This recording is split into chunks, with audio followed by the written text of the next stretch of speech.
Mengapa umat Kristen keras kepala dan yakin bahwasanya yang disalib itu Yesus, bukan Yudas? Bukankah Yesus mati disalib? Itu tandanya Yesus sama sekali tidak maha kuasa dan bukan Tuhan.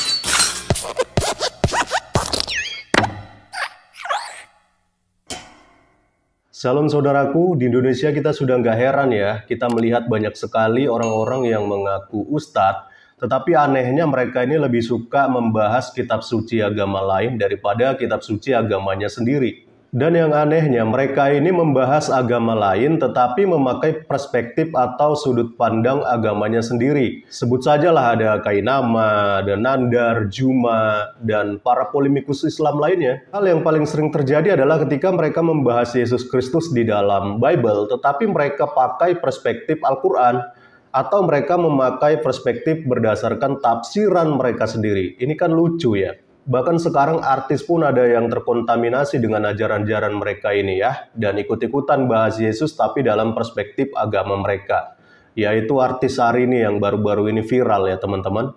Di mana dia membahas Yesus Kristus yang dipercayai orang Kristen sebagai inkarnasi dari Allah. Tetapi dia memakai kacamata agamanya yaitu Islam untuk mengoreksi atau membahas tentang Yesus Kristus yang dipercayai oleh orang Kristen ini. Tapi meskipun demikian teman-teman, di antara sekian banyaknya para pengajar Islam, para ustadz-ustadz, bahkan sekarang juga sudah masuk artis-artis yang membahas Kristen, membahas Yesus Kristus, berdasarkan perspektif ataupun tafsiran mereka sendiri, ternyata saya masih menemukan ada seorang pemuda Islam yang saya rasa dia cukup objektif ya di dalam memandang ajaran agama Kristen.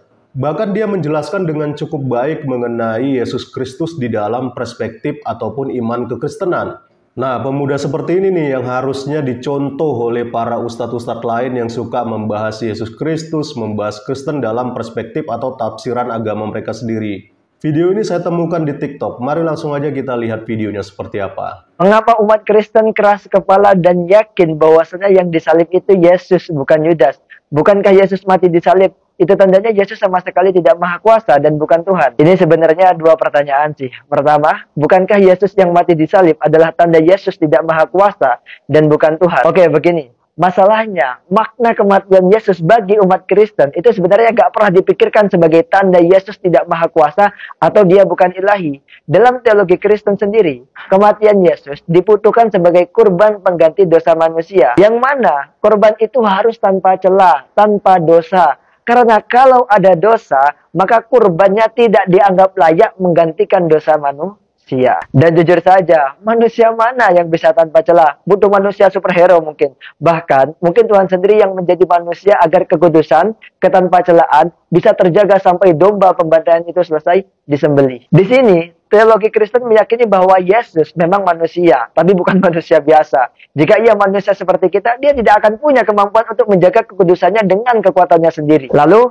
kisah Injil tidak berhenti di kematian Yesus. Karena kalau berhenti di situ, maka fixlah Yesus manusia biasa. Inti iman Kristen itu terletak pada kebangkitan Yesus. Seperti ada yang pernah bilang, jika Kristus tidak dibangkitkan, maka sia-sialah kepercayaan kamu. Dan kamu masih hidup dalam dosamu. Demikianlah binasa juga orang-orang yang mati dalam Kristus. Jadi, jika kamu ingin menghancurkan dasar iman Kristen, pastikan saja Yesus tidak pernah bangkit. Itulah sebabnya banyak versi alternatif penyaliban Yesus seperti Yudas disalib, Yesus pingsan bukan mati, tidak ada penyaliban sama sekali karena itu legenda dan lain sebagainya. Kesimpulannya, kematian Yesus dibutuhkan dalam teologi Kristen. Dan agar kematiannya bermakna, ia tidak boleh berdosa. Yang mana hanya bisa dilakukan jika memang ia ilahi. Tidak berhenti sampai di situ. Keilahiannya didemonstrasikan dengan kebangkitan dari mautnya atau kematiannya. Pertanyaan kedua, mengapa umat Kristen selalu keras kepala dan yakin itu bukan Yudas yang disalib, melainkan Yesus? Teori kalau itu Yudas yang disalib itu baru datang paling awal 600 tahun kemudian. Bagaimana catatan tersebut lebih kredibel dan autoritatif dibanding catatan yang datang dari abad pertama?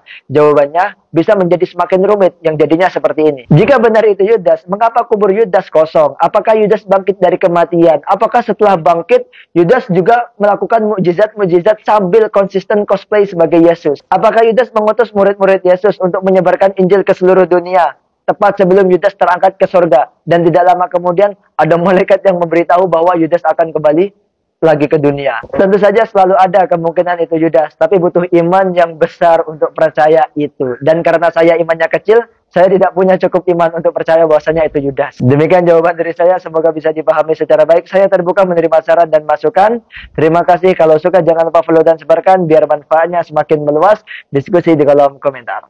Pemuda ini adalah contoh seseorang yang mau belajar agama dengan tidak memakai kacamata kuda. Tetapi dia mau belajar dan mau mencari tahu mengapa orang Kristen percaya Yesus Kristus itu Maha Kuasa, mengapa orang Kristen percaya akan karyanya di atas kayu salib untuk menebus dosa manusia, dan mengapa orang Kristen percaya akan kebangkitannya.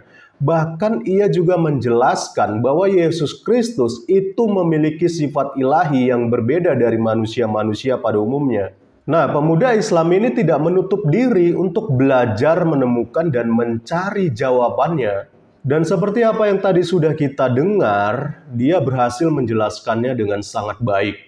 Inilah contoh seorang yang mau belajar agama dengan objektif. Dia tidak mencampur adukan teologi Kristen dengan teologi Islam. Dia tidak membahas ajaran Kristen dengan memakai perspektif ajaran agama Islam. Tetapi dia membahas Kristen berdasarkan perspektif ajaran Kristen itu sendiri. Dan harusnya inilah yang patut dicontoh oleh para ustadz-ustadz Islam lain yang suka membahas kekristenan berdasarkan tafsiran mereka masing-masing. Makanya nggak heran banyak netizen yang akhirnya pun respect dengan pemuda ini dan mereka memberikan pujian di kolom komentar. Terima kasih sudah menjelaskan kekristenan dengan benar. Salam toleransi, Bang. Semoga dengan penjelasanmu mereka yang selama ini bertanya-tanya bisa lebih paham. Simple kan, tidak ribet. Puji Tuhan ada yang paham. Makasih Pak Ustadz, religion is happiness not hate. Sehat panjang umur ya Pak Ustadz, amin.